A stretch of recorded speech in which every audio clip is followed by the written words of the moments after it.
ঘুমোবো আমি, ঘুমোবে তুমি, গল্প শোনাবে ঘুম পড়ি। হালকা আলো, চোখ বন্ধ। চলো একটা গল্প শুনি। রাতের গল্প বাংলায়। আজকের গল্প ব্রাহ্মণ ও রাক্ষসী। এক গ্রামে এক ব্রাহ্মণ বাস করতেন। তার অতি কষ্টে দিন কাটছিল। লোকের বাড়িতে পূজা অর্চনা করে যা দক্ষিণা পেতেন তাতে তার একবেলার খাবারই জুটত। রাতের বেলা তাকে না খেয়ে থাকতে হতো। দিনের বেলা খেলে রাতে খাবারটি জুটত না। এতটাই অভাব ছিল তার সংসারে। তার অবশ্য একটি বউ ছিল। বউ ছিল ভীষণ সুন্দরী এবং লক্ষ্মীমন্ত। কিন্তু ব্রাহ্মণ, তার মাথায় সারাক্ষণ টাকা পয়সা নিয়ে চিন্তা। বউয়ের সঙ্গে খিটখাট লেগেই থাকত। কারণ টাকা পয়সার অভাবে সংসারে শান্তি ছিল না। টাকা পয়সা ছিল না বলে দুবেলা ভালো করে খাবার জুটত না। বইয়েরও শখ আহ্লাদ পূরণ হতো না। তাই নিয়েই তো তাদের ঝামেলা লেগে থাকত। একদিন ব্রাহ্মণ ঠিক করলেন তিনি বাইরে কোথাও কাজে যাবেন। এইভাবে পূজা অর্চনা করে তিনি যা দক্ষিণা পাচ্ছেন তাতে তো সংসার চালাতে পারছেন না। ব্রাহ্মণের পর কাজের জন্য তার বউকে বলল, আমি ভাবছি শহরে যাব। শহরে গিয়ে নতুন একটি কাজ খুঁজব। সেই কাজ করে যা টাকা পয়সা পাবো তার কিছু তোমায় পাঠিয়ে দেবো, কিছু আমার কাছে রাখবো। পর্যাপ্ত পরিমাণ টাকা সঞ্চয় করতে পারলে আমি আবার ফিরে আসব। ব্রাহ্মণ এরপর ঘর থেকে বিদায় নেয়। বউকে জানিয়ে সে রওনা হয় নতুন কাজের সন্ধানে। অনেকটা পথ ব্রাহ্মণ পায়ে হেঁটে এসেছিলেন। ভীষণ কড়া রোদ ছিল। ব্রাহ্মণ অতি ক্লান্ত হয়ে পড়েছিলেন। তিনি একটি জঙ্গলের মধ্যে প্রবেশ করে জঙ্গলের স্নিগ্ধ ছায়ায় বসার জন্য একটি গাছের তলায় বিশ্রামের জায়গা করলেন। ব্রাহ্মণ ভাবলেন কিছুক্ষণ একটু বিশ্রাম নিই, তারপর উঠে বাকি পথের জন্য এগোনো শুরু করব। কিন্তু হলো কি, ব্রাহ্মণ সেখানে ঘুমিয়ে পড়লেন। দেখতে দেখতে রাত নামল। ব্রাহ্মণের যখন ঘুম ভাঙল তখন চারিদিকে ঘুরঘুটে অন্ধকার। চারিদিকে রাত তখন নেমে গেছে। ব্রাহ্মণ চোখ খুলেই চমকে উঠলেন। এ কি, তাকে তো অনেকটা পথ যেতে হবে। তিনি তো ঘুমিয়ে পড়েছিলেন। কি হবে এরপর? এই গভীর অরণ্যে রাত্রিবেলা তিনি থাকবেন কিভাবে? কোনো বাঘভাল্লুক এসে তাকে এখনো খেয়ে নেয়নি, এই তার ভাগ্যি ভালো। কিভাবে যে চোখ লেগে গেছিল, ঘুম এসেছিল।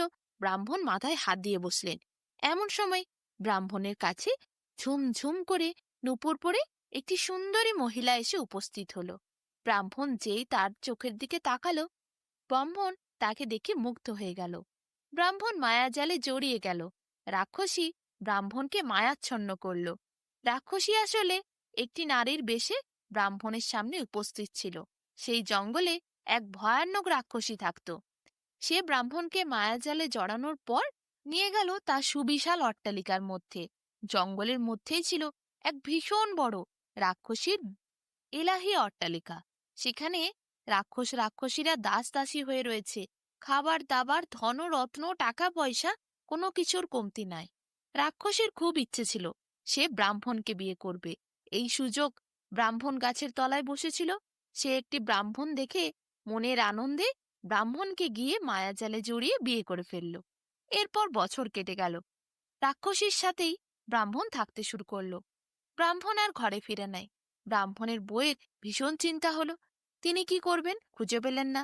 গ্রামের কিছু মোড়লকে ডেকে সব কথা ভালো করে জানালেন। ব্রাহ্মণ গেছে তো গেছে, আর আসার কোনো নাম নাই। কি হবে, কিভাবে সংসার চলবে? বছর তিনেক পার হয়ে গেছে, তবুও ব্রাহ্মণ আসে নাই। গ্রামের মোড়লদের সব কথা বলার পরও কোনো কাজে লাগলো না। ব্রাহ্মণী এদিকে ব্রাহ্মণকে খুঁজে পেলেন না। গ্রামের মোড়লরা বলল, কোথায় গেছে আমরা কিভাবে জানবো? কত বড় বড় শহর আছে, কত কত গ্রাম আছে, কোথায় কোথায় গিয়ে আমরা তাকে খুঁজবো? এইভাবে তাকে খোঁজা সম্ভব নয়। ব্রাহ্মণী এরপর ঠিক করল আর দেরি না করে সে এরপর নিজেই যাবে ব্রাহ্মণকে খুঁজতে। দেখতে দেখতে ব্রাহ্মণী নিজে একাই বেরিয়ে পড়ল। ব্রাহ্মণী ওই জঙ্গলের পথ দিয়েই যাচ্ছিল। এমন সময় একটি ছোট্ট পাখি উড়ে এসে ব্রাহ্মণীর সামনে গিয়ে বলে, ব্রাহ্মণী ব্রাহ্মণী, দাঁড়াও দাঁড়াও, কথা আছে। ব্রাহ্মণী বলে, বলো পাখি, কি কথা? ব্রাহ্মণীকে পাখিটি বলে, তোমার বরকে আজ থেকে কিছু বছর আগে ওই রাক্ষসী বিয়ে করে নিয়ে গেছে ওই অট্টালিকার ভেতরে। সেখানেই তো ব্রাহ্মণ থাকে। রাক্ষসীর মায়াজালে জড়িয়ে তাকে বিয়ে করে সেখানেই সে সংসার পেতেছে। হাউমাউ করে কাঁদতে শুরু করে ব্রাহ্মণী। বলে, আমার এ কি হলো? আমার স্বামী অন্য বউ আনলো, শেষে কিনা রাক্ষসীকে বিয়ে করলো। পাখিটি তখন বলল, যদি তুমি তারে বাঁচাতে চাও তবে তুমি যাও নীলকুণ্ডে, নীলকুণ্ডের থেকে এক ঘটি জল এনে রাক্ষসীর অট্টালিকায় যাও, সেই জল ব্রাহ্মণের মুখে ছুঁড়ে মারবে, তাহলে ব্রাহ্মণের সব মায়াজাল কেটে যাবে। তারপর আর রাক্ষসী মায়া করলেও কিছু করতে পারবে না। নীলকুণ্ডের পবিত্র জল, যার ছোঁয়া একবার লাগে তার ওপর কোনো মায়া হয় না। পাখিকে ধন্যবাদ জানিয়ে পাখির বলা রাস্তাতে ব্রাহ্মণী এরপর গেল নীলকুণ্ডের থেকে জল আনতে। এক ঘটি জল নিয়ে ব্রাহ্মণী সোজা পথ ধরল রাক্ষসীর অট্টালিকার দিকে। ব্রাহ্মণী নীলকুণ্ডের জল ঘুঁটি করে হাতে নিয়ে যেই পৌঁছালো সেখানে, দেখলো ব্রাহ্মণ খাবার খাচ্ছে। দাস দাসীরা দাঁড়িয়ে দাঁড়িয়ে ব্রাহ্মণকে খেতে দিচ্ছে। কিন্তু এ কি, ব্রাহ্মণ মাছ মাংস সব খেয়ে নিচ্ছে, রাক্ষসীর সাথে থেকে তার কি অবস্থা! রাক্ষসী পুরোপুরিভাবে ব্রাহ্মণকে মায়াজালে জড়িয়ে যা নয় তাই করছে। দেখে খুব রাগ হলো ব্রাহ্মণীর। বলল, তুমি এখানে এসেছো, কেন এসেছো এখানে? আর তুমি এইসব কি খাচ্ছ? তুমি জানো না এইরকম মাছ মাংস আমাদের খাদ্য নয়? ব্রাহ্মণ বলে, বেশ করেছি খাচ্ছি, তুই কে রে এখানে এসেছিস? ব্রাহ্মণী বলে, ও মা, তুমি যে আমায় চিনতেই পারো না, তোমার উপর এত মায়া? ব্রাহ্মণ বলে, আমি তো কাউকে চিনি না, আমি চিনি শুধু আমার বউকে। আমার বউ আছে, দাঁড়া, তাকে ডাকছি। এই বলে ব্রাহ্মণ হাঁক দেয়, আর ওপরের থেকে ব্রাহ্মণের বউ মানে রাক্ষসী ছুটে ছুটে নেমে আসে। এরপর রাক্ষসী যে ব্রাহ্মণীকে দেখে ভীষণ রেগে যায়, বলে, তুমি কে, এখানে কেন এসেছো? ব্রাহ্মণী বলে, আমি ব্রাহ্মণের বউ, আসল স্ত্রী। তুই কে রে মায়াবী, আমার বরকে মায়া করে বিয়ে করেছিস? রাক্ষসী ব্রাহ্মণীর দিকে তেড়ে আসে। ব্রাহ্মণীও নিজেকে বাঁচানোর জন্য হাতে থাকা নীলকুণ্ডের জল নিয়ে প্রথমে রাক্ষসীর মুখে দিয়ে দেয়। রাক্ষসীর গোটা মুখ পুড়ে যায়। তারপর ব্রাহ্মণের মুখে সেই নীলকুণ্ডের জল ছিটিয়ে দেয়। যেই ব্রাহ্মণের মুখে নীলকুণ্ডের জল ব্রাহ্মণী ছিটিয়ে দেয়, অমনি সব মায়া ব্রাহ্মণের থেকে কেটে যায়। ব্রাহ্মণ বলে, কি গো, আমরা এখানে কি করে এলাম? তুমি এখানে কি করছো হাতে এইভাবে জল নিয়ে? ব্রাহ্মণী বলে, এখন সময় নাই, পরে বোঝাবো।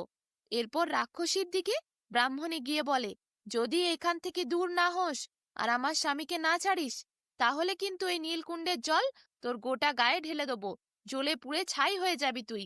রাক্ষসী ভয়ে বলে, না না, আমি চলে যাচ্ছি, তোমরা থাকো এই অট্টালিকায়, আমি তোমাদের আমার যত সম্পদ সব দিয়ে দিলুম, কিন্তু ওই নীলকুণ্ডের জল আমার গায়ে ছিটিও না। ব্রাহ্মণী বলে, তবে কথা দে কোনোদিন আর ফিরে আসবি না? রাক্ষসী বলে, আর কোনোদিন আসবো না, এই দিকে তাকাবও না। রাক্ষসী এরপর উড়ে সেখান থেকে চলে যায়। ব্রাহ্মণ নীলকুণ্ডের জল যেই স্পর্শ পায়, সেই সবকিছু স্মৃতিশক্তি ফিরে পায়।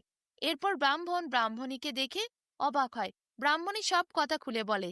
ব্রাহ্মণ নিজেকে খুবই ঘেন্না করতে শুরু করে যে কিভাবে সে তার বউকে ঠকিয়ে অন্য মেয়েকে বিয়ে করতে পারে। কিন্তু ব্রাহ্মণী বলে, তুমি তো স্বইচ্ছায় করনি, তুমি মায়াজালে জড়িয়েছিলে, তাই করেছ। ছাড়ো এসব কথা, এসো আমরা নতুন করে জীবন শুরু করি। ব্রাহ্মণ আর ব্রাহ্মণী এরপর সেই সুবিশাল অট্টালিকায় রাক্ষসীর সব ধনসম্পত্তি নিয়ে সুখে শান্তিতে জীবন কাটাতে শুরু করে। আর কোনোদিন রাক্ষসী সেই অট্টালিকায় আসেনি। ব্রাহ্মণের জীবনেও কোনো সমস্যা হয়নি।